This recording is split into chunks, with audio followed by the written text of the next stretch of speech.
Yeshaya, chapitre 28.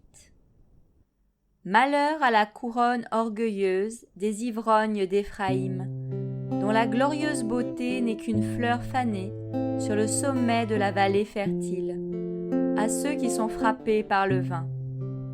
Voici le fort et le puissant d'Adonai, semblable à un orage de grêle, à une tempête de destruction, à un orage d'eau puissante qui déborde. Il le repose à terre à la main.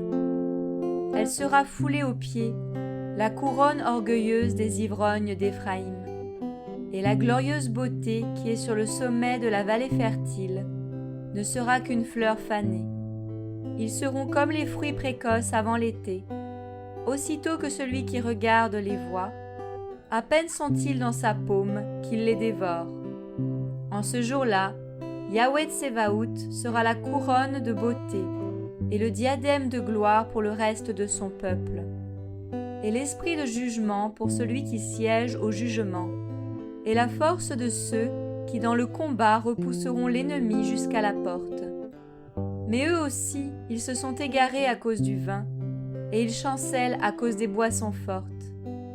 Le prêtre et le prophète se sont égarés à cause des boissons fortes. Ils sont engloutis par le vin. Ils chancellent à cause des boissons fortes. Ils s'égarent dans leur vision. Ils vacillent dans le jugement. Car toutes leurs tables sont couvertes de vomissements et d'excréments, si bien qu'il n'y a plus de place. À qui enseigne-t-on la connaissance? À qui fait-on comprendre l'enseignement? Est-ce à ceux qu'on vient de sevrer du lait et de retirer de la mamelle? Car c'est commandement sur commandement, commandement sur commandement, règle sur règle, règle sur règle, un peu ici, un peu là. C'est pourquoi il parlera à ce peuple par des lèvres qui balbutient et par une langue étrangère. Il leur disait: voici le repos, donnez du repos à celui qui est épuisé. Voici le soulagement. Mais ils n'ont pas voulu écouter. Ainsi, la parole de Yahweh sera pour eux commandement sur commandement, commandement sur commandement, règle sur règle, règle sur règle, un peu ici, un peu là, afin qu'en marchant ils tombent à la renverse et se brisent, afin qu'ils tombent dans le piège et qu'ils soient capturés.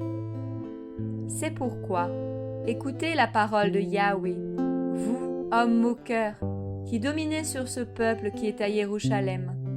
Car vous dites: nous avons fait un pacte avec la mort et avec le Sheol, nous avons réalisé une vision. Quand le fléau qui déborde passera, il ne nous atteindra pas, car nous avons le mensonge pour refuge, et nous nous sommes cachés sous la fausseté. C'est pourquoi, ainsi parle Adonai Yahweh. Voici, je mettrai pour fondement en Sion une pierre éprouvée, la pierre angulaire la plus précieuse, pour être un fondement solide. Celui qui croira ne se hâtera pas. Et j'établirai la droiture comme règle, et la justice comme un fil à plomb.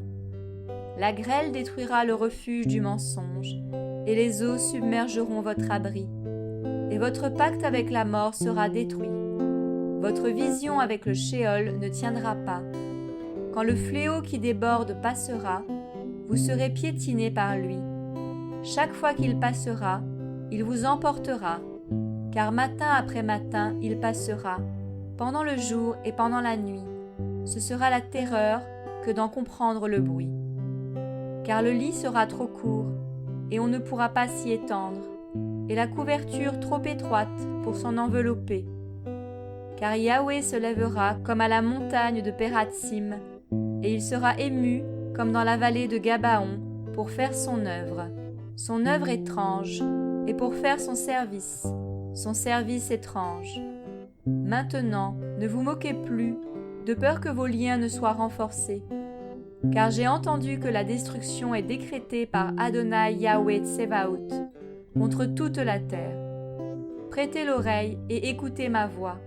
Soyez attentifs et écoutez mon discours. Est-ce tout le jour que le laboureur laboure pour semer, qu'il ouvre et herse son sol? Quand il en a aplani la surface, n'y répand-il pas le cumin noir, et n'y jette-t-il pas le cumin? Ne met-il pas le blé par rangées, l'orge à une place marquée, et l'épeautre sur les bords? Parce que son Élohim l'a instruit et lui a enseigné ce qu'il faut faire. Car on ne foule pas le cumin noir avec la herse, et on ne tourne pas la roue du chariot sur le cumin. Mais on bat le cumin noir avec la verge, et le cumin avec le bâton. On doit écraser le blé avec lequel on fait le pain, car le laboureur ne le bat pas indéfiniment. Et quoiqu'il le foule avec la roue de son chariot, néanmoins il ne l'écrasera pas avec ses chevaux. Cela aussi vient de Yahweh Tsevaout, qui est merveilleux en conseil et grand en sagesse.